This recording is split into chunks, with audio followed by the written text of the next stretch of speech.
How do you go from barely surviving to thriving after leaving a toxic job? I think that is such a great question, and I am going to be providing you with many answers to those questions. But before I do, I have a question for you. Why do you, as a woman of color, a brown or black or woman of mixed race, why do you insist on staying in a job that is harmful to your health, it's wearing on your soul, and it's testing your sanity? Well, that's exactly what we're going to be addressing in this video today, so you'll definitely want to stay tuned. Let's go.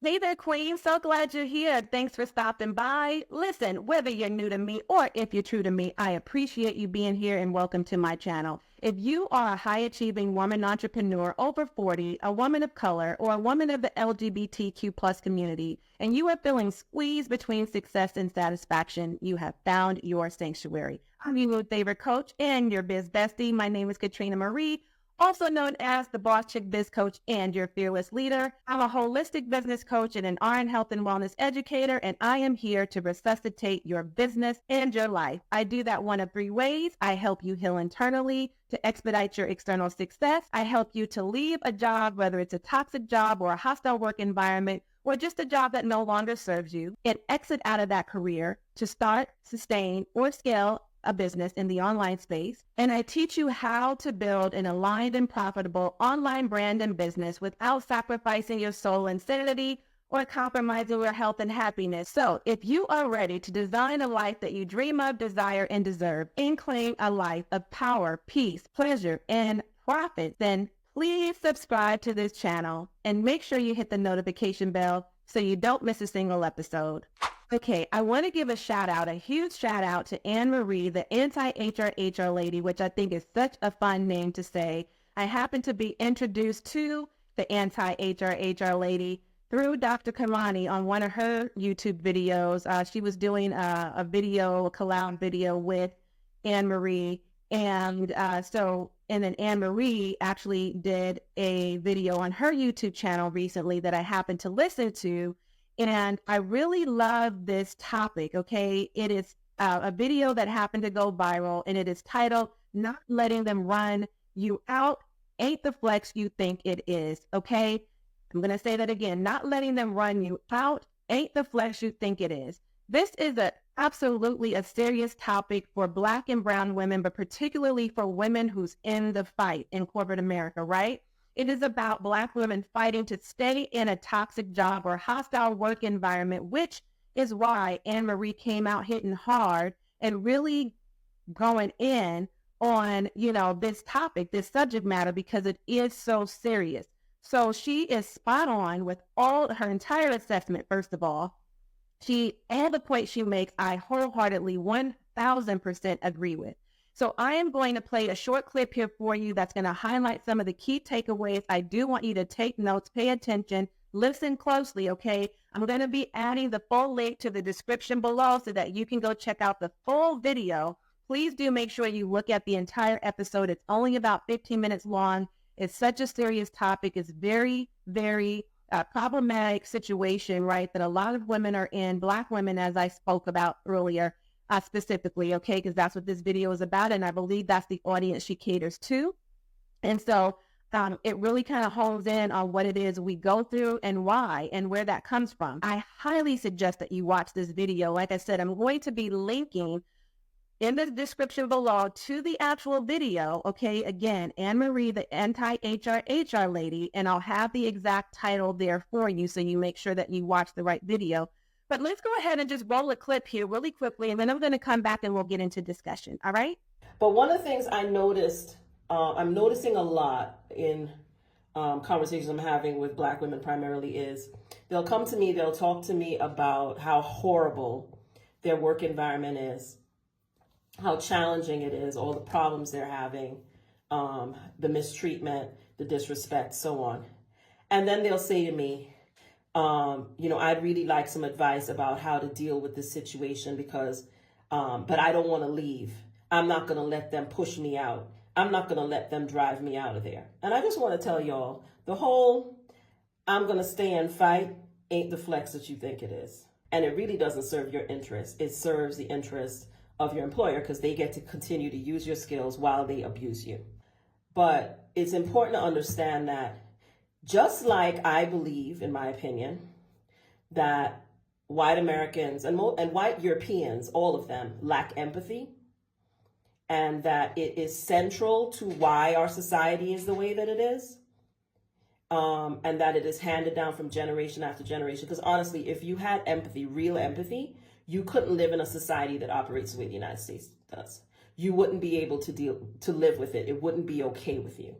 White people have been, over generations, convinced that they should be at the top of the food chain, that they belong there, that it's their right to be there, and no one should challenge it. Even the ones that believe themselves to be liberal and allies and all these other things and progressive, at the end of the day, it has been internalized.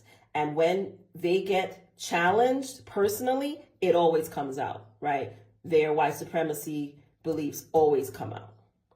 But you need to understand that one of the things that employers do, especially if you raise your hand and complain, is they start strategizing in the background about how to get rid of you. And it's just a matter of time before they're going to do it. So when you're sitting up there talking about, I'm going to stay and fight, they're sitting up there talking about, we're going to have her out of here in 6 months. But we have to be careful because we don't want to get sued. And these are the conversations that happen in HR. Don't think that they don't know what they're doing, right? Most of the time they do, in fact, know. And they're strategizing around how to get around you raising those concerns, especially if you go to them half-cocked, yelling discrimination and differential treatment. But you don't just go and say, y'all are discriminating against me and you're going to, I'm going to stay and I'm going to fight this and all this stuff. You don't even tell people what you're thinking. If you want to be successful strategically, you don't say what you're thinking until your strategy is in place, and saying what you're thinking is actually a part of the execution of your strategy. But this idea that you just stay and fight tooth and nail for your job, to me, is nonsensical. And it's part of the mentality of trying to prove to them that you deserve to be there, as well as the idea that their approval is important. So if you're being abused, if you're being discriminated against, if you're being disrespected, you need to have a game plan together for how you're going to leave the situation, and leave it on your terms with your head held high. Not dig in and be like, I'm just going to stay and fight because I'm not going to let them do this and this isn't right. No, it's not right. And oh, that we could live in a world where none of these things happened. But the reality is that they do happen. They happen all the time if you're Black, especially if you're a Black woman. Use that energy, that I'm going to stay and fight energy, to find another job if that's what you want to do. And use that energy to create the strategy needed to get your employer to pay you to leave.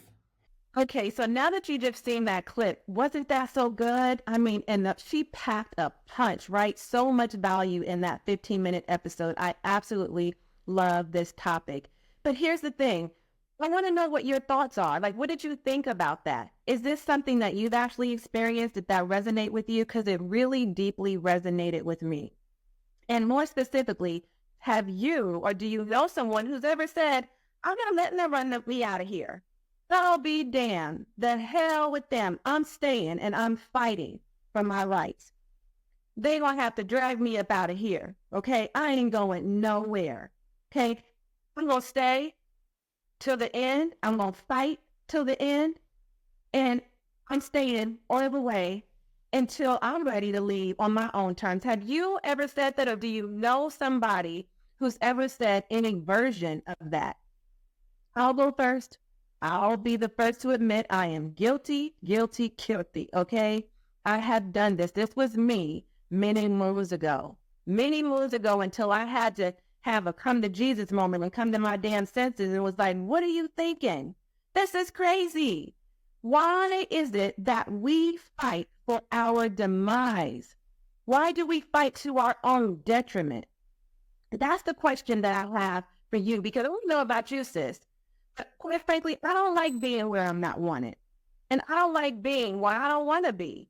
So why do we fight for our own demise and to our own detriment? Isn't that crazy talk? Like, what the hell are we thinking?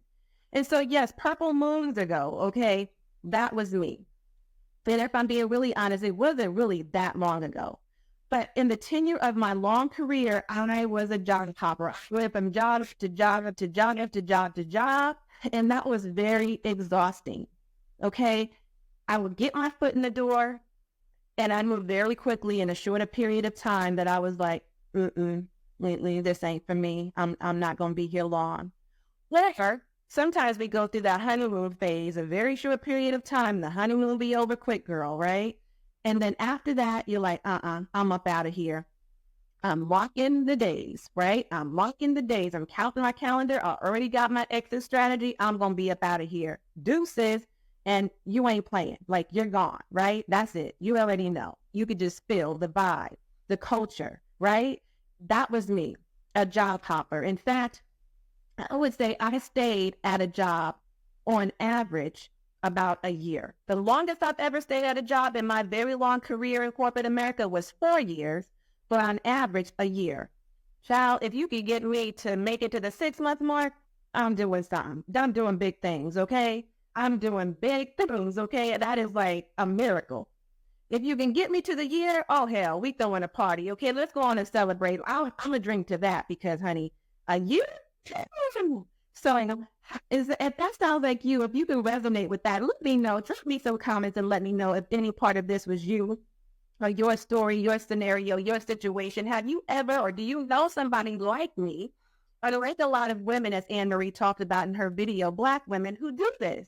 You know, if it resonates with you, share a brief synopsis of what your story or your scenario is or was, and what it's been throughout the tenure of your career. I'd love to know. Now, here's the truth. Some of us learn the hard way, right? We take a long time to learn the lesson.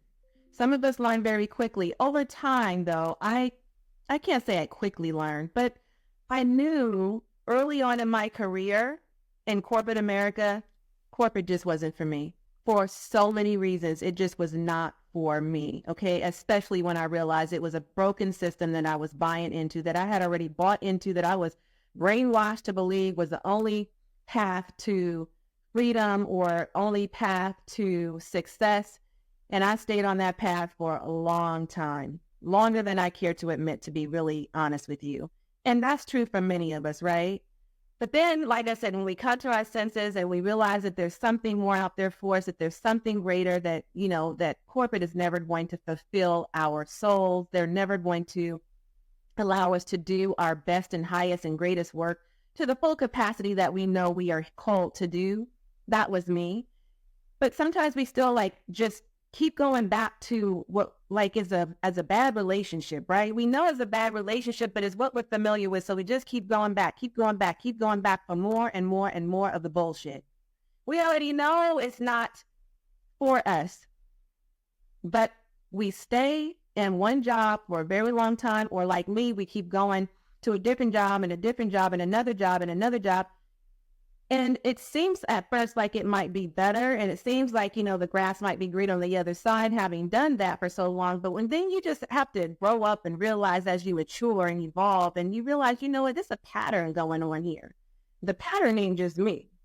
And most of the time when I was leaving these jobs, it was because, not always, sometimes it was a job that was a toxic job. Sometimes it truly was a hostile work environment. Many times it just was the fact that it just no longer served me anymore. Like I had figuratively not just hit the glass ceiling, but I had outgrown the corporate building. It was time for me to bounce, okay?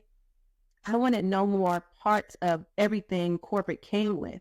And so many of you might be feeling that way too. Well, in this video, I'm going to be taking a slightly different approach than what Anne Marie, the anti-HR lady, took in her video, just to drive her message home, really. And so I'm going to be wearing 3 different hats to do that, okay? Because I want to give you a fresh perspective from my lens, from the lens of the experience that I actually have as a corporate professional and as a leader. Because first and foremost, the leadership's role in corporate America, okay, is to make sure that the work environment stays healthy, right? That it is a healthy work environment, not a toxic work environment. You're supposed to do everything within your power to ensure that your employees feel safe and that the morale is boosted always, and that people feel heard and seen and rewarded and recognized for the hard work that they do. That's number one. And so if the leader is working in an environment that has become toxic, then it is then their job to correct the problem. And that starts from the top down, okay? To correct the problem and for any toxic environment, not only to correct the problem, but to transform the environment to one that is actually healthy. So I'll be speaking to you from that hat. But I'll also be talking to you from the hat of and the lens of a nurse and a legal nurse consultant, because I want to focus on the negative impacts that staying in an environment like this has on the physical and mental well-being, okay? Your overall well-being, but the physical and mental components for sure. And then, of course, I want to speak from a legal nurse perspective because there are legal aspects and legal implications. And I want to provide you with what those are in a very hopefully simple way, and how my role in that played a part in watching the demise of some of these women in this corporate space where it was very toxic, to say the least, and myself included. We'll talk more about that. I just want to give you like a well-rounded perspective of what like the personal costs are for staying at such jobs, right? And then I want to speak from another lens, another hat, another perspective from a holistic business coach standpoint, because I want to kind of like tie in all the important parts and pieces and make this a complete picture for you about the importance of aligning one's values with your work environment. And not only that, but the wellness and then really emphasize your holistic wellness, and then emphasizing what holistic health and career satisfaction has to do with one another, right? How does that correlate? And by career satisfaction, I don't necessarily mean you've got to stay in the job, but certainly if you ain't satisfied, it is a toxic job or a hostile work environment, you damn sure don't want to be there, because it's literally, not just figuratively speaking, literally killing you. And again, it's wearing on your soul and testing your sanity. So from a holistic standpoint, as a holistic business coach, okay, and as an RN health and wellness educator, I'll be speaking from that lens. So this will be a very interesting conversation, to say the least, but I'm here for it, Hunty, okay? I'm here for all of it. I'm super excited to be having this conversation and doing kind of like a spin-off video and a video where I am just giving like my feedback, again, from a different lens, different hat, different perspective than what Anne Marie did, just to drive her message home, but also to add some things in there that you may not be aware of, okay? So definitely stay tuned all the way until the end and do take notes. Okay, now before we dive too deep into this conversation, into this deep dialogue, this discussion that is so worth having, I want to, just give you a little bit of who I am, what you're working with, and let you know who it is you're listening to, okay, and what I'm bringing to the table. So I have 30 years experience in corporate America. 25 of those years have been working as a nurse in the healthcare industry, obviously as a clinician. I have done a variety of roles, leadership roles, predominantly leadership roles in the tenure of my very long career, and a lot of different healthcare settings, okay, starting off, of course, as a bedside nurse, working in acute care settings, like literally I've done everything: acute care, critical care, step down, you name it, subacute, everything that you can think of in acute care and critical care that a nurse could do. And then I ventured out and went into some multi-specialty areas where I helped to like build up and market for and really like be the manager for a variety of different multi-specialty clinics to really help to build a lot of satellite offices up of some of the major corporations, some of the major healthcare organizations on the East Coast, on the West Coast, down South, you name it, I've done it, okay? I've worked for JCO, I've written policies, I've sat on many committees and boards, I've done the whole gamut of it all: home health, hospice, case management, utilization review, legal nurse consulting, you name it, I've literally done it, okay? I don't think there's much I haven't done. So I have worked in corporate America, and then I have worked for myself and everything else in between, all right? So I do have 3 degrees, okay, 3 whole degrees, okay? I'm specially trained and certified as a legal nurse consultant and human resources as well. So I do have a very strong HR background, okay, so I can speak from that perspective and that hat and that lens as well. But basically, I have successfully run 3 different businesses starting from 2005 into the present time. And in 2016, I actually started my own online uh, coaching and consulting service or firm, or coaching and consulting business in the online space as a started off as a startup business coach and career transition coach. Couldn't get that out. Career transition coach and startup business expert is what I deem myself as initially. That had variations or different iterations of my business. And I kind of like took all of my specialty area and really started to get more in alignment with the work that I've done over a lot of years. Plus, I have had my own healing journey for a very long time, to the self-care sabbatical in 2020 when I was hit below the belt with like what I call the dreaded D's. And so I won't get into too deep with that story. In fact, I'm not going to go into that part of the story at all because it's just too much to get into right now. But another time I'll share more about that. But just want you to know that, yes, I have done it all. I have owned and operated my own businesses for a long time, as well as I have a lot of experience in the corporate arena. And I have also done the other things that I just talked about, and I have the degrees and all the things. So that is just to give you a little bit about what I'm bringing to the table, who you're listening to, right, and what I'm working with. And so I'll be speaking to you today as a subject matter expert, really, in front of those different hats, like I said, but also as someone who is intimately connected with and personally has had experience working in toxic environments, toxic jobs, hostile work environments, whatever you want to call them, but they're not good jobs, right? Micromanagement, microaggressions, working in the workplace with white women, and how my experience has been with that is the same as most Black women. And so no matter how high up the ladder you climb, it doesn't get much better, okay? Trust me. In fact, sometimes in some scenarios, it's actually worse. And so we can talk about that too. So I know because these environments I've worked in firsthand, okay? And I have successfully sued 3 major companies, oral healthcare corporations, over the tenure of my long career. So a side note, 3 is like the recurring theme seemingly for my life. It is what I consider to be my blessed number. And I'll share that more with you a little bit later, but I want to kind of stick to the topic at hand, okay? So I'm gonna take a breath because that's a lot. But I also want to, unfortunately, fortunately and unfortunately, I guess, depending on how you look at it, taking care of women, particularly women of color, women over 40, and women of the LGBTQ plus community. Typically, those have been the population of people that I have served. Now, I've taken care of the elderly, from pediatrics to the elderly and everything else in between, right? But I'm saying that this is like a very specialized area or population of people that I've actually served over a long tenure of my career, and really where my heart is, okay?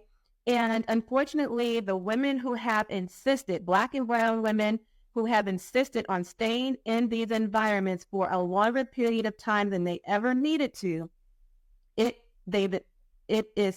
has been very, very disheartening to watch these women's demise, the decline in their health from literally staying in these environments, and how that disrupted their home life. And sometimes even in their home life, they didn't even have an escape because they went from one extreme to the other. Their home life was bad, and so was and hostile, I should say, and so was their work life. So that was like a double whammy, right? Pretty disgusting too.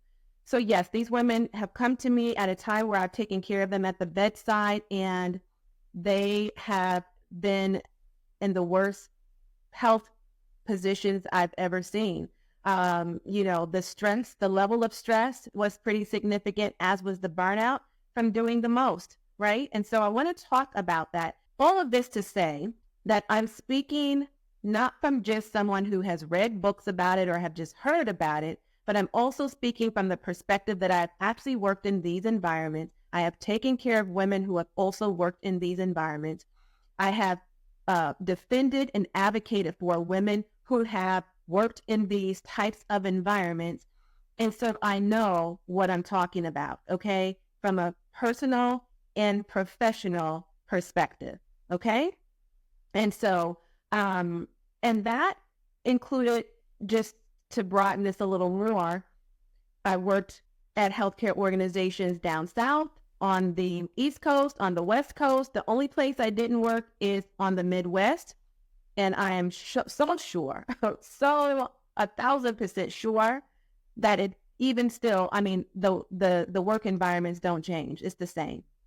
Working with white women in those environments don't change, okay? For the most part, based on my experience. And more than likely, I'm willing to guess based on your experience as well, okay? So I just want to bring that up because, again, no matter how high up the ladder you climb, you think you're going to, when you get higher up the ladder, right, when you have all of these degrees and education under your belt, that it gets better with over time, or it gets better in these positions. It gets better because you have these important sounding titles behind your name. It gets better because you have the whole alphabet soup of credentials behind your name. And I'm here to tell you that it does not get any better. It really doesn't. And in some instances, it really and truly is worse. It really is worse. And we have colonialism to thank for that. So thank you, colonialism, very much. We appreciate you. So I know all too well what it is like truly to be burnt out at the bedside as a nurse, to be battling in the boardrooms as a leader, and to be busy and burnt out in business as a businesswoman, as a business owner, as an entrepreneur, as a woman of color, especially when you are of the minority in a room of the majority. And we know who the majority is usually, right? And it doesn't get any better in an environment that is not only predominantly white or predominantly male dominated, and quite honestly, I've actually had better experiences, to be quite honest, to be real with you, 100% really, really real. Like, I've had better experiences most times with white men than I have with white women. It's just the way it is. It just sort of like comes with the territory, right? Because if they hire you because they know you're going to be like equally yoked to them, but it's not until they actually witness it and see you shine and sparkle and gleam with your beautiful, brilliant, bright brain, right? And then on top of that, your skin is brown. Oh no, that's a problem. Oh, that's a real problem, right? Because now you've set them up for feeling, or it ain't your fault. It's them who feels intimidated by you because, yes, they were impressed by what was on your resume, but not everybody can actually live up to what their resume says, right? I happen to have a very long 3-page, it could actually be more. I had to condense it down to 3 pages long, and that doesn't even showcase all of my expertise. But 3 pages of an extensive CV or curriculum vitae, aka resume, that's quite impressive. They see that, they hire you, and you get in there and you really show up, you show off, and you show out, and by the grace of God, honey, you do your thing and you prove yourself. And you want to climb and climb and climb higher and higher and higher. You get promoted in the positions that you should be getting promoted into, but they want to slow your roll. Oh no, because now you try to be better than me. See? So there's all of that too, right? So I'm sure you can relate. So I won't really get into that as much as I'm going to get into some other things that I think are important to mention. And so let's go ahead and have that conversation right now, okay? Because believe you me, you can rest assured that when I say, I get you, sis, I really do. So let's get through the key takeaways that I personally took away from Anne Marie's video, the anti-HR ladies videos. And then let's go ahead and get deeper into the discussion. So the first takeaway that I want to talk about is the attitude of Black and brown women, okay? Especially Black women. So one of the things that Anne Marie said, and I'm going to quote this so I don't mess it up, okay? But she specifically said, I'm not going to let them run me out. I'm going to stay and fight. I'm going to stay and fight. And she says it serves no one but the employer because they get to use your skills while they abuse you. OMG. Right? Yeah, that's what I'm saying. I wholeheartedly agree with this. She is absolutely right. The first hat I'm going to wear is my nursing hat. I wish I had a little thing that pops up. Put my little nursing hat and put my little nursing hat on. Okay? Anne Marie is so right. I mean, this could not be more, this is so spot on. Here's the truth. We've been taught for years. I know, sis. I know we've been taught for years to stay in the fight. Fight the good fight. Don't let them run you out of here. Prove yourself. Stay in it to win it. All the things. I get it. I know it like the back of my hand. I am too one of you. Okay? But no, that's not what we should be doing. Okay? Now, I understand, and I totally do get that we should be advocating for ourselves. And I am certainly a proponent of that. I am a proponent of justice. I just told you that shortly ago. It's part of the reason why I became a legal nurse consultant, okay? It is what I do as a nurse. It is what I do naturally as a person, as a human being, as a Black woman. It's what I do. So I want to get you on that, okay? But I would say, sis, sometimes we have to choose our battles. Sometimes we really do. Especially at this big old age. If you are over 40 years old, girl, we ain't got time for that. We are trying to live life. And that is not living where we are fighting to stay in a fight that we are not going to win necessarily. Okay, not necessarily. And even if we do it, at what personal cost? You understand what I'm saying? Is it worth it? You've got to choose your battles and you've got to decide and kind of weigh out, is it going to be worth it for me to stay or just make my way out and create an exit plan so I can actually get the hell up out of here because this is not, they're not deserving of me. I am deserving of more than this. You know, they hired me, so if I leave, they lose because I'm a valuable employee. And if they can't treat you like you are a valuable employee or a valuable asset in your role or to the corporation, then it's time for you to go anyways because whose mind are you going to change by staying? You understand? So as a nurse, okay, I would say it is not worth the headache and the hassle. In fact, it is not worth staying in the fight, sis, because it has long-term effects on your health. And it's damaging to your physical health and your mental well-being. So get out while you can. So this is what I call hustle mode mentality. This is hustle mode at its finest for overachievers because you know, you are of the mindset that emphasizes working hard and constantly striving for success, okay? In an environment where you're not valued and where you're not even wanted. Like, that don't even make sense. Like, make that make sense to me. You're in an environment where you're not even wanted and you're not even valued. Why in the hell would you want to stay there? I don't want to stay nowhere where I don't want to be and where nobody wants me to be. You understand what I'm saying? We got to get eye to eye on this right here, sis. Seriously. Okay, that's if you have something to prove. And you know what? Here's a newsflash for you. You ain't got shit to prove. You ain't got ish to prove to nobody, not even you, because you've already proven you can get the job. You've already proven that you can get the job done. You've already proven who you are and what you're capable of doing. You've already proven that you're a great asset and what you bring to the table is more than what they actually be what they even asked for. You have already not only met, but exceeded expectations. So what do you have to prove and to whom? You feel me? To whom? Nobody. Not even you.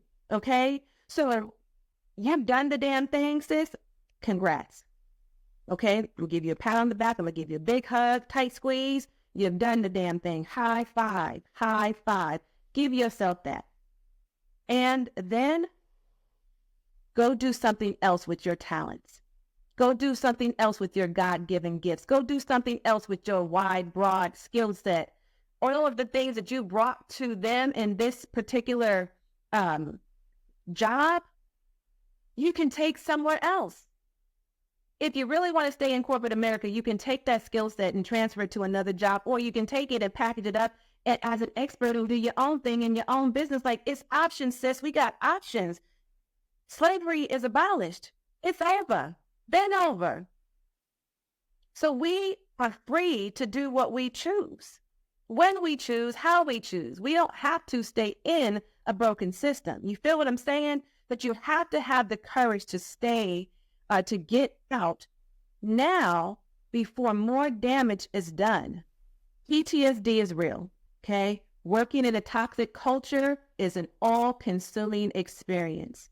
All-consuming. You will be fixated on, you will be preoccupied with, you will be ruminating over, reliving the experience and the series of negative events that took place over and over and over and over and over again. It's triggering. Save your sanity and protect your peace. Anxiety and depression is real. Okay, now you may think that you are being strong by staying in the fight. And I'm here to tell you that what you're really doing is weakening your brain and your body. The longer you remain in a dysfunctional environment like this, like a toxic work environment or toxic job, hostile work environment, again, whatever you want to call it, okay, it's all of that and then some. It is not good to your soul, right?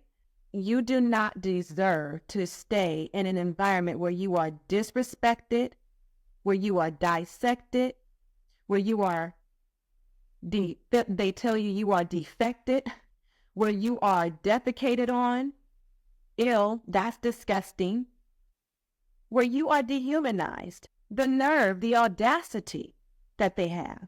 All of this builds toxins in the body. Working in a toxic environment where you are treated in this manner, it also builds up chronic stress, and that can have long-term health issues for you, sis. A whole long laundry list of diagnoses.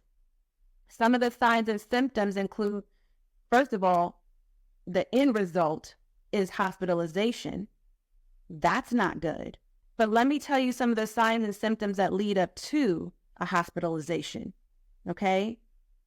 So that you don't end up being one of the people, one of the women that I have taken care of because they were admitted for the significant stress and burnout and the toxic buildup in their brains, in their bodies that led them to the hospital. There is the poor sleep patterns, right? Poor sleep hygiene, insomnia, chronic fatigue, chronic stress, as I talked about, panic attacks, anxiety, body aches, musculoskeletal issue, joint pains, low back, chronic back pain, right? Unwanted weight gain. Your hair may be falling out.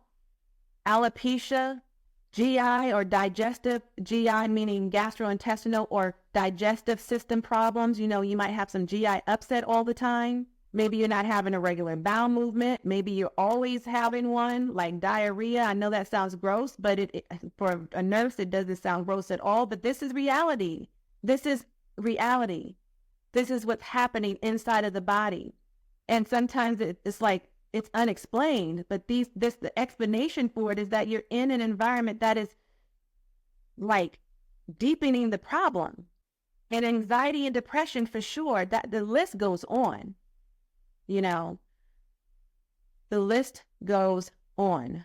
The next key takeaway that I thought was really good that Anne Marie made in her video is about the mindset. Now, y'all know I'm huge on the mindset. I talk a lot about mindset on my channel. I talk a lot about it on my live stream show. I talk a lot about it in my programs. Like, I am all about the mindset. In fact, I have an ebook about mastering the mind. Like, it's a real thing. Like, we have to stay connected and in touch with what's going on up here, right? The mindset is one of them. And one of the things that she talked about is how we are programmed as to be servants as Black people, okay, who serve without being paid. She goes through that whole thing. And again, you can go and watch the whole video. So I'm not going to get deep into what she already said, but especially she talked about how we do that even in leadership. What she did say is something I'm going to actually read to you because it's a long quote and I want to make sure that I don't get anything twisted and I don't do her a disservice because, you know, I want to drive the message home, not take away from it. So specifically what she said is they will get rid of you, especially if you complain. They immediately start strategizing for your termination and they will find a way to do it without getting sued. They tread cautiously, and so should you before you start loosely throwing around terms like discrimination, okay? If I bossed it up a little bit towards the end, my apologies, but that's the gist of what she was saying. You get it, right? You hear what she's saying. And listen, now, I agree, but I'm going to switch hats. Because now I want to talk to you as a legal nurse consultant, because she is absolutely right. As a legal nurse consultant, I would not advise you to stay in a toxic job or a hostile work environment. I would not tell anybody who has all their right mind and right sense, their senses all together, and they're in the right state of mind to ever stay in a dysfunctional environment that you have the right to be free from. You have to understand that you are fighting against an entire broken system. Okay? These people make it their business to make your life miserable. Okay? Do you understand what I'm saying? Like, they love this. They live for this. This is what they do. This is what they do. And I can promise you that this system is already rigged. It is rigged with raggedy and ratchet rules. Okay? Sometimes you just like, did they make this ish up? Did they really make this up? Because I ain't never heard. What is really going on? They are relentless for it, okay? So much so that you can do a rap song with how ratchet they are. You can make up one right now. A whole rap song. I might do that. I might cut that into that. I mean, if you stay to the end, you never know. I might give you a little bonus, a little something, do a little ratchet rap song for you about how relentless and how raggedy and rigid the rules are in corporate America, especially, let's not even go there with HR. I'm going to get to them in a minute, though, because we can't talk about corporate America without including them, okay? But we're going to get there. But I digress. I'm not going to do a rap song right now, okay? But check me out in the end of the video. Let's see what I come up with if I decide to do it. All right. So you may be thinking and saying to yourself, "What? Let them fire me. Let them fire my black ass." One of the things I know for sure is if they fire me, I'm going to sue. I'm going to sue. Let them fire me, because on what terms do they have to fire me? What have I done? They're the ones who's in the wrong, so let them fire me, and that's what I'll do. I'll hire a lawyer and I'll sue. Not so fast, sis. Not so fast. Okay, pump your brakes. Slow your roll. It doesn't work quite that way. Let me explain. You can hire a lawyer and you can sue, but it might not be worth your time, your energy, and your efforts, and eventually the money, okay? I'm going to tell you something. I want to keep this plain and simple, so I'm going to explain this as plain and simple as I possibly can, okay, without using any legal jargon or too much of it anyway, and if I do, I'll break it down for you so that you can understand if you're not familiar, because I don't want to make the assumption that you're not familiar. I know that you're a smart cookie, and I know that the women here that I work with or that follow me are high achievers, and, you've done a lot. But you might not be familiar with the law, you might not be familiar with HR, so let me just tell you how this all goes down, okay? There are a lot of crappy employees, or excuse me, a lot of crappy employees too, but there are a lot of crappy employers there. There are. And they hire poor quality leadership, which is one of the reasons why I decided years ago to pursue leadership, because I knew I would excel in that. And I got tired of seeing and working with the poor quality of leadership that surrounded me. That's why I left the bedside. Just a quick note on that. A lot of poor quality leaders, and they get away with treating people like crap. And guess what? Mistreating employees doesn't make it lawsuit worthy. Unless their motive for doing so fits within or into a protected class category. What does that mean? I'm going to break it down. The most difficult part of proving that an employment discrimination has occurred or is in effect, is currently happening, meaning discrimination, retaliation, harassment, or wrongful termination. Okay, not just termination, wrongful termination. If you think you have a solid case, I would definitely advise that you do talk to a lawyer, because I'm not here to give you any legal advice. Okay? But establishing that your employer was motivated by a desire to do any and all of these against you because, and by any and all of these, I mean discrimination, harassment, retaliation, wrongful termination.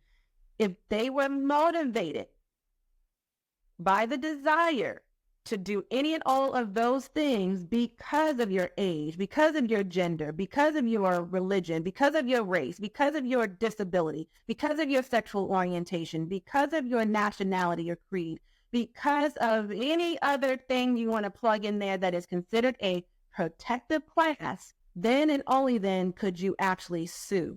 In other words, employers can treat employees like crap all day long, all day, every day, and get away with it and fire you. And that is not, there's not much or anything you can do about it. There just isn't. That's messed up, I know. I know. But that's the way it is. In an at-will state, which most states are, okay, especially the big states, California, New York, Chicago, but most places, Atlanta, Georgia, whatever you want to name, a lot of places, most places these days are an at-will law employer. That means they can fire you for any reason at any time without cause, unless there were illegal implications, okay, which you have the burden to prove. You have the burden to prove. And I'm going to actually give you some examples. Some of them might sound silly, okay, but I want to just, again, drive the point home, and I want to put this into perspective for you in plain and simple terms. So I'm going to make this make sense, okay? Being fired for wearing a head wrap or a hat that your boss just happened to not like, that would be justified unless the real reason why they didn't like it and the real reason why they fired you was because that head wrap actually was a religious head covering. That would be an example in the difference between your boss just didn't like the head wrap or the hat you wore or that you wear on a daily basis, or that it actually had an illegal implication to it, right? Or you were in a protected class, and this protected class in this case is religion. Okay?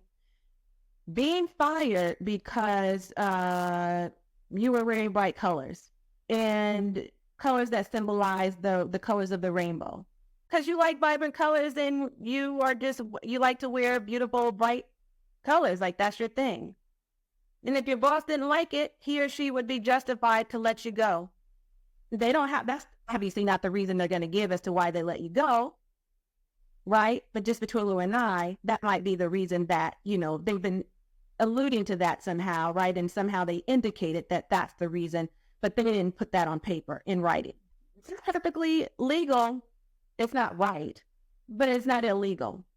Unless you were of the LGBTQ plus community and you were wearing rainbow colors to represent and symbolize love and diversity and inclusion, and you were embracing all of that, what the rainbow means, and all of that, what, the LGBTQ plus community stands for. That would not be not only right, that would be wrong, and that would be illegal. Being fired and replaced by someone younger than you could be justified, unless you are 40 years or older. That would be a protective class that we might want to look into, right, and evaluate a little bit further and do some research or investigate the situation with that, because that very well could be the reason why they replaced you. Now, if you're younger than that, then you're not in a protective class, and so it's not necessarily illegal, right? But being fired for that reason, as well as something like if you complain about harassment, that might be justified, unless the reason why you complained about being harassed was because it was racially motivated. Now, if that's something that you can prove, and that is actually the fact, then yes, we have a major situation, right? That's a illegal implication that was the real reason why they fired you. It wasn't just because you complained about being harassed, which even if you were and it wasn't racially motivated, they should be looking into it. But the minute you yell, like Anne-Marie said, those words, discrimination, retaliation, racially motivated, any of those kind of words, wrongfully terminated, lawsuit, anything like that, that's a red flag, right? That's going to be raised for sure. So you just want to be very careful and tread cautiously for sure, to not just randomly, arbitrarily just throw those words out at your will, or even in any way make them feel threatened. Okay.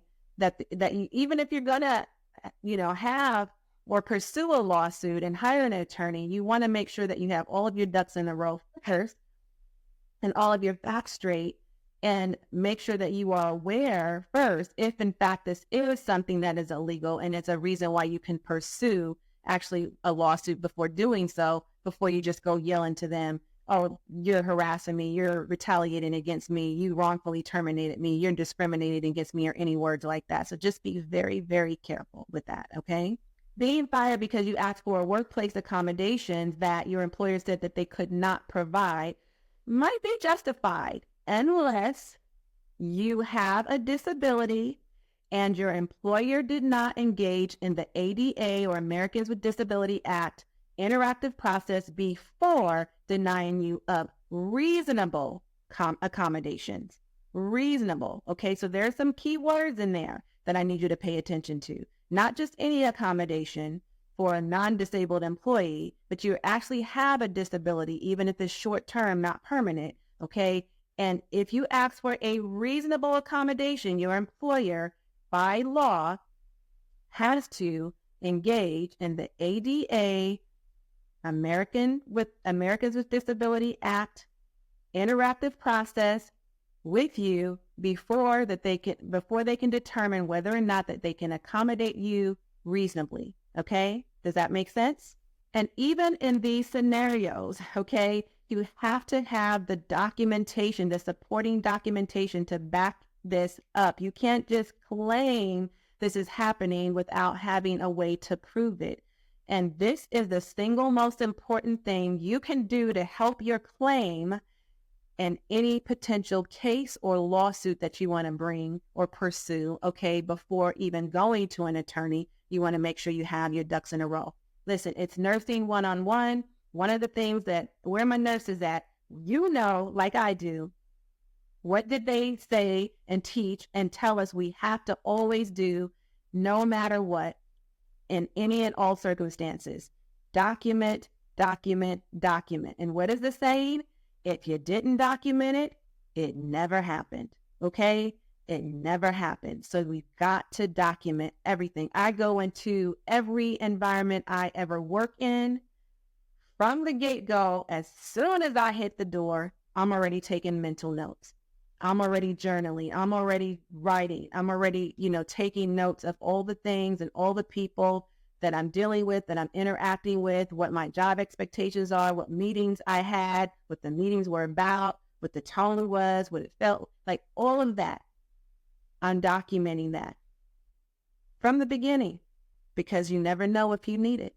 You never know. And then you don't want to have to backtrack and try to remember the dates and the times and what was said and who said it and what was going on and what was the scenario, what was the situation, why was that said, what brought that up. Like, you want all of that ongoing.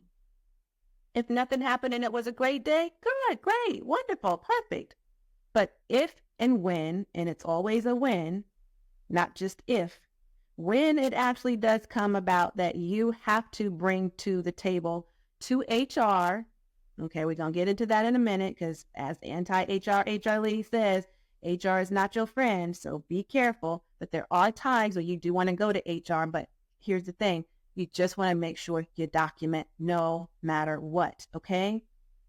And the other thing is, in some states, like some of the bigger states that I name, I don't know about all states because it's different. I haven't lived everywhere, but I've lived a lot of places, and it's pretty much the same. Sometimes you're going to have to file an official complaint, like with the EEOC, the Equal Opportunity or Equal Employment Opportunity Commission, or the CRD, the Civil Rights Department. One or the two, or both, okay, depends on, again, where you live. You might have to file an official complaint to these departments and then wait for the rebuttal from the employer. And then based on what the rebuttal says, then you can pursue getting a right to sue. You've got to go through all of that first before you actually have the right to sue. Now, sometimes if you do have a case that is sue-worthy, okay, as I said earlier, and you do need to hire an attorney, an employment law attorney, to help you through whatever your situation is, they will sometimes file those complaints for you. So again, it just depends on the attorney. It depends on the state you live in.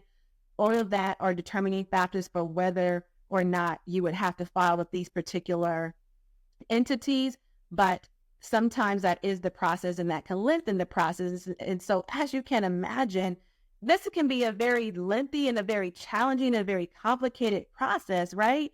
And after all of that, I mean, like, do you really want to take the time to go through all of that when you are already damaged goods? You know, when you've already been dealing with the situation, maybe right now you're still in the situation like that.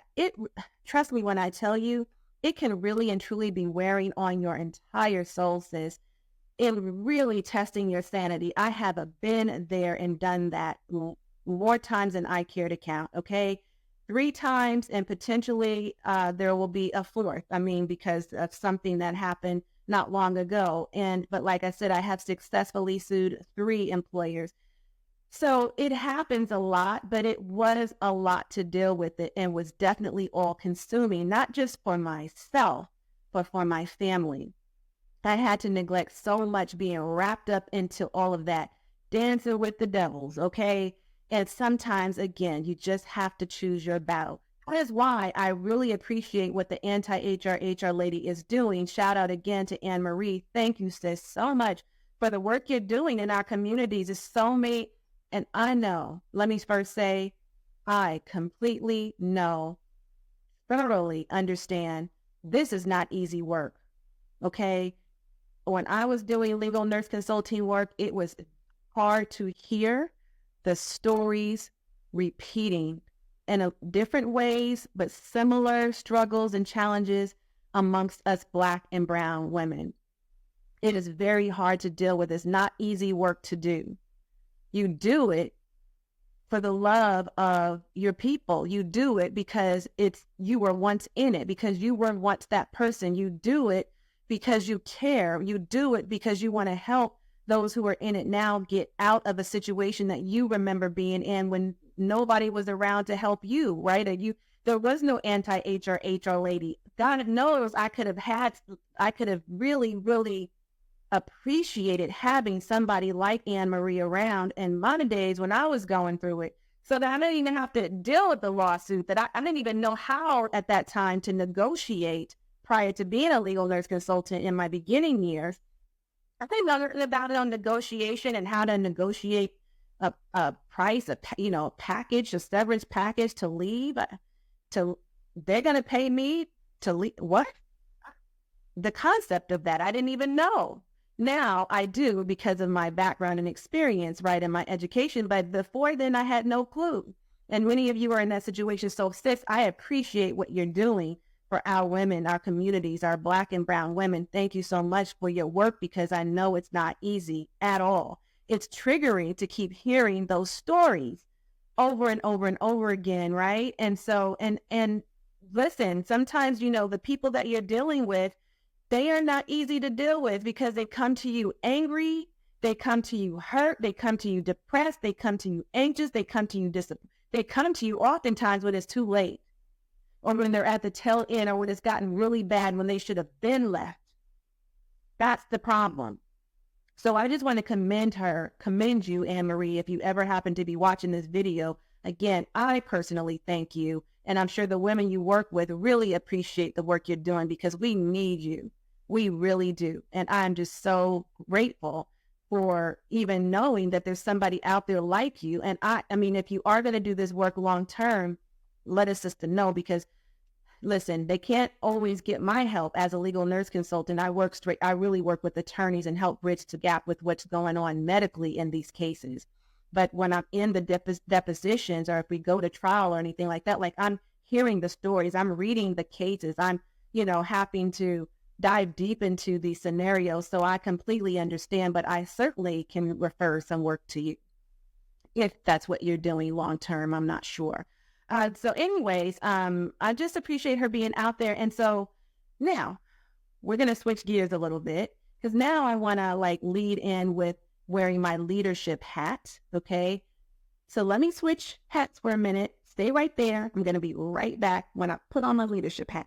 Okay. Here's something I want to talk about now that I have my leadership hat on. Okay. As a Black woman in leadership, in a leadership position, in corporate America, that status, that important sounding title of leader only goes so far, can only take me so far, sis. I do need you to understand that I am someone who advocates. I am someone who gives pushback. I am someone who advocates for what's right and what's just. Okay? I am the type of leader who will do whatever it takes to right the wrongs that have been done to people, be it my subordinates, to me, to other leaders, to others in the workforce. Okay? That's who I am. That's who I've always been. In fact, my leadership style is a combination or mix of coaching, democratic, and transformational. Okay? Which means, in plain terms, that I am an effective leader. Okay? However, my skin is still brown. Can you see my skin is still brown? I'll have a voice of a woman. Okay? I have the attitude of a Black woman. Okay? I don't take nobody's shit. I truly don't. Those days are over. Long or gone are the days. I don't take nobody's crap. I have the pride of a gay woman. I am proudly a lesbian. Get over it. Okay? I have no qualms about my lifestyle. And the majority rules. Okay? Those work against me. Those often work against me. So I am personally in quite a few protective statuses, right? As a woman over 40, as a woman of the LGBTQ plus community, just all the ways that I just listed, all of those are protective classes. So I'm up against the same challenges that you are. I am fighting the same issues that you're fighting. These are systemic issues. I am fighting the same system that you're fighting against, sis. Therefore, my position of power as a leader is limited. That's hard to hear, and it's true.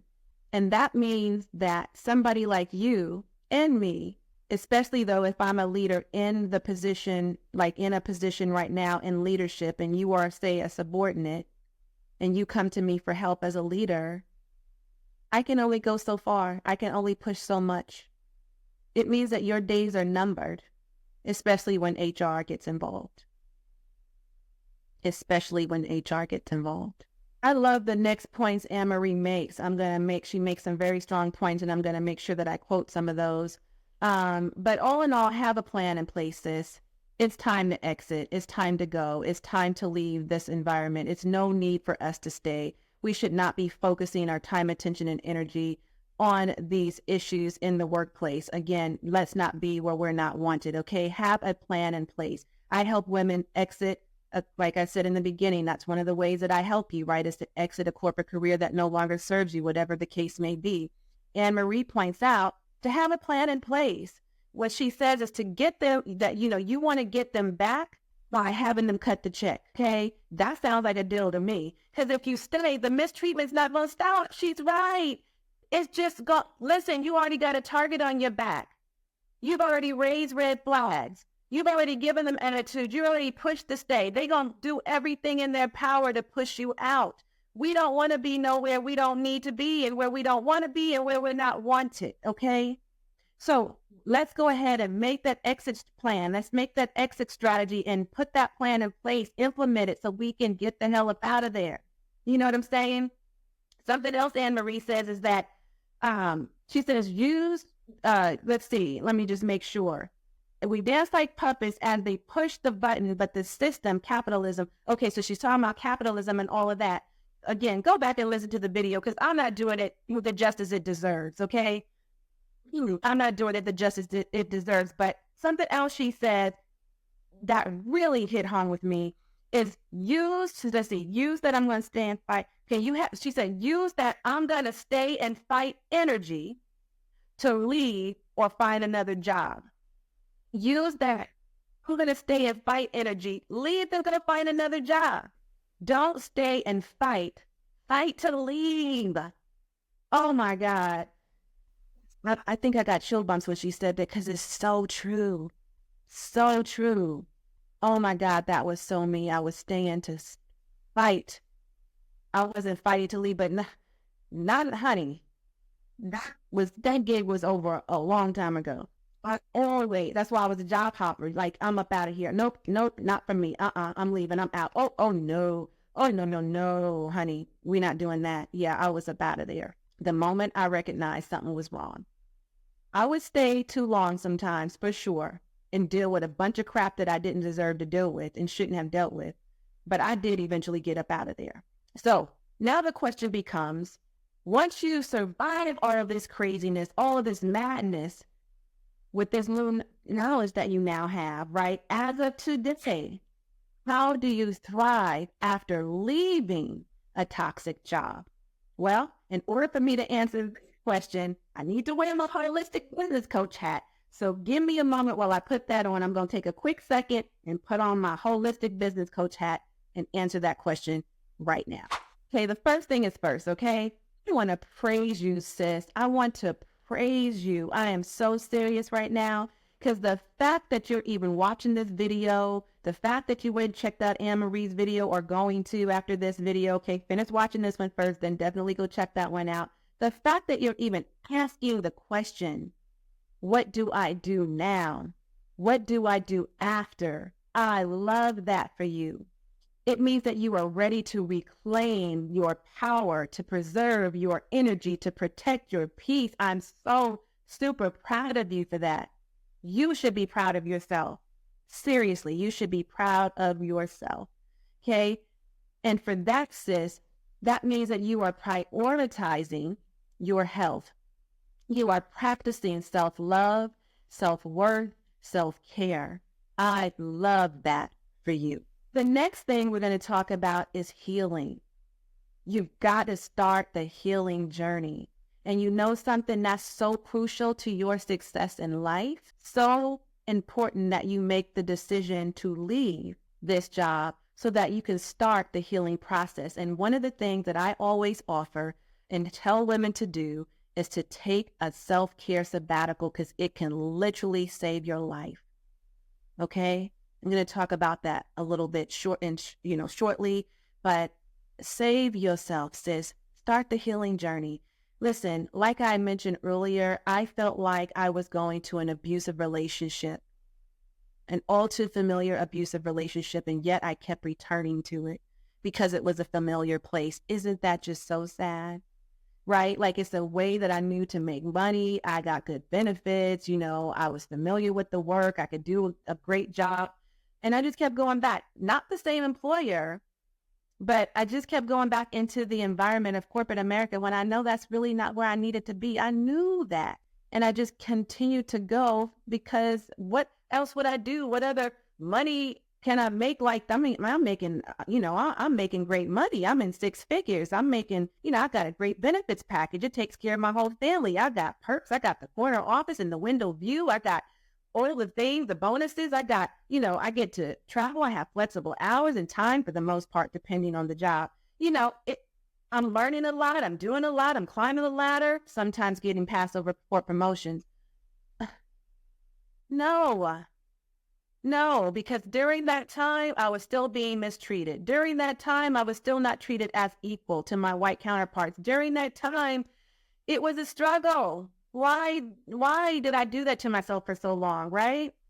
They put my real dreams on the back burner. No. So I'm saying I'm proud of you. You've got to start the healing journey. Don't keep going back to this abusive relationship with this, which is known as your employer, okay? The severity of the scenario does depend on, or how badly you're being treated depends on the severity of the scenario. I guess I could say it that way. And it puts your body in a state of shock and critical condition when you stay, when you fight it out, when you fight for your demise, right? When you let your sanity just go down the drain because these people will, ooh, girl, they will test you. They will test you. Your mental health is on the brink and your loved ones are feeling the effects of that. Like I said earlier, my loved ones did definitely feel the effects of my going through this. And of course, when they love you and care about you and want better for you, they don't want to see you hurt, right? They don't want to see you injured. They don't want to see you you coming home all the time consumed with reliving the event that happened in your day, then they don't get the best parts of you. They don't get 100% of you because you're just too damn exhausted, too tired to care.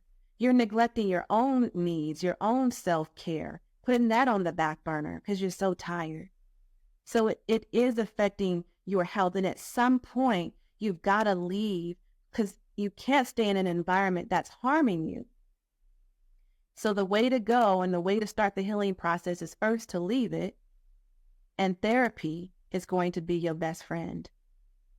Now, I know some of us have a stigma against therapy, about therapy, but so many of us, and I'm so proud of us as a people, so many of us are starting to go through therapy, get the therapy that we need to start the healing process, and it is so necessary to your success in life to bring you back from the flat line that you've experienced right now, from the critical condition that you have experienced thus far, right? Your life is in shambles perhaps right now. Your relationships are faltering. There's so many things going on. Your health is declining.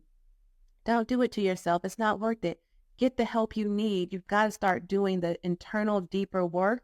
And it's great if you're starting that journey by yourself, but why do it by yourself? Why do it alone when you actually have therapists in place? You can see Black therapists, right? You can go to a therapist who looks like you, who can talk your talk, who understands your pains.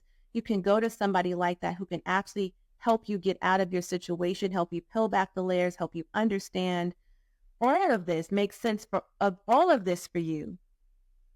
But that's what I want you to do, because you know what? It's a grieving process that you're going through right now. And before you can get through the place of acceptance, you're first going to go to the first of the 5 phases of the grievance process, which is denial, and then anger, and then bargaining, and then down so until you got to go through the phases before you get to a place of acceptance. And that can be a minute before you get there. Yeah, for me, I kept reliving the grievance. I kept getting closer to the place of acceptance, and then going back to denial and anger. So sometimes you need a therapist to work through these issues with you, okay? The next thing you need is community. Oh my God, you need to strengthen your circle, sis, so that you can find effective ways to do this, not alone, but in sisterhood. Get into sisterhood so you can get into radical action and start creating bonds with the people who really want to rally around you and hold space for you, especially when you are emotionally bankrupt. Okay, that is the time especially to get into sisterhood and get into community. A community of like-minded women will serve as your support group. And then the more stories that they share that are similar to your own, the sooner you will realize that you are not in this journey by yourself. And that is so important, right?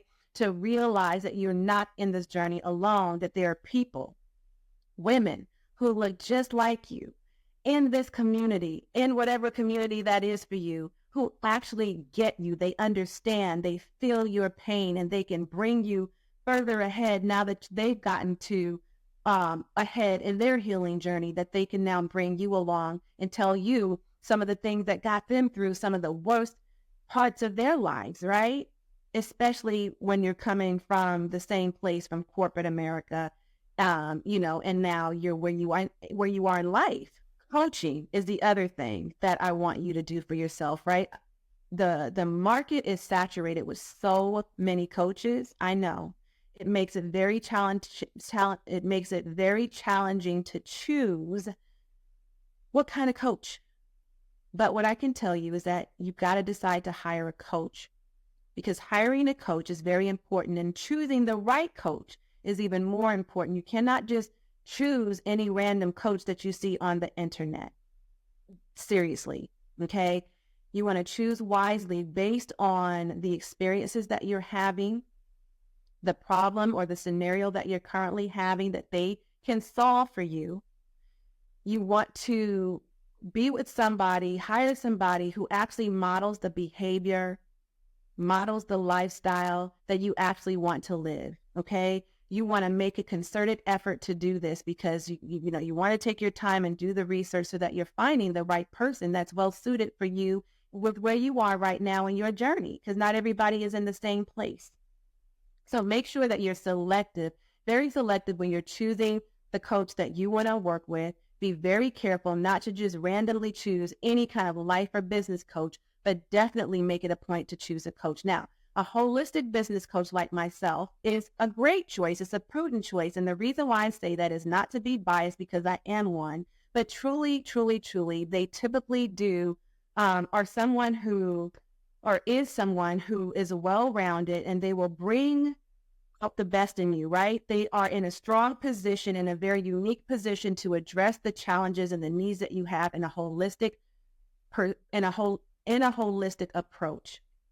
Meaning they don't just take one aspect of your life and just deal with the parts and pieces. They deal with the entire you, the whole you, hence the reason or the term whole and holistic. It means that they are literally taking the whole you into perspective and addressing all of your needs. And that's why it's so perfect, such a perfect fit to hire a holistic business coach.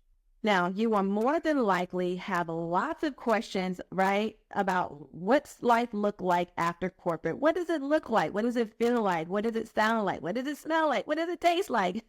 Not literally, but literally, what does it feel like to live life after corporate? Because you know what, sis, there is life after corporate. So where do you go from here? What steps do you take? What steps do you need to take to get to your new destination? How do you own your destiny, right? All of those questions and more, and a holistic business coach can assist you with all of these questions and then some. The biggest message I want you to take away from my video today is that the cost is what you should consider. The cost is what you should consider. The cost of staying in a career, in a corporate environment that does not serve you can literally mean the difference between life and death. And I need you to hear me on that clearly, loud and clear. Take me seriously on that. It is the very meaning of life and death, okay? I urge you to get out while you can, while you still have your sanity intact, and get the help that you need to get out, okay? Choose freedom over incarceration, because freedom is your birthright. Now, if you've gotten anything out of this video, I do hope it was really valuable for you and it resonated with you and it pulled on your heartstrings and it made you think. Please do share in the comments and let me know what your biggest takeaways were. Let me know what you thought about Anne Marie, the anti-HR ladies video, and let me know what you thought about mine, okay? Be sure to subscribe to this video or to my channel. Give me a thumbs up. Make sure you hit the like button and then share this video out with others who need to hear this message. It's such an important message. And I want to make sure that my content gets out in front of more people who need to hear what I have to say. Okay? And so if you are ready to cut the cord to corporate America, be sure to grab your quick start guide, your copy of my quick start guide. It is titled, I don't remember the exact title, but it is Cut the Corporate Cord, okay, so that you can hire yourself and become the boss of you. Be the boss of your brand, your business, and your life, okay? Especially if you are ready and you want to go deeper and you want to book a business breakthrough discovery call session with me. It is complimentary to you. I spend about 50 minutes on that call with you. Be sure to book a call, get on my calendar, and I am happy to help you go through this process, talk about, kind of meet you where you are really, and discover ways in which I can best support you. I think that's all that I have to share with you today. Ladies, that's my time. I'm going to tune out while you tune in. As always, and until next time, I am wholeheartedly in this journey with you. Bye for now.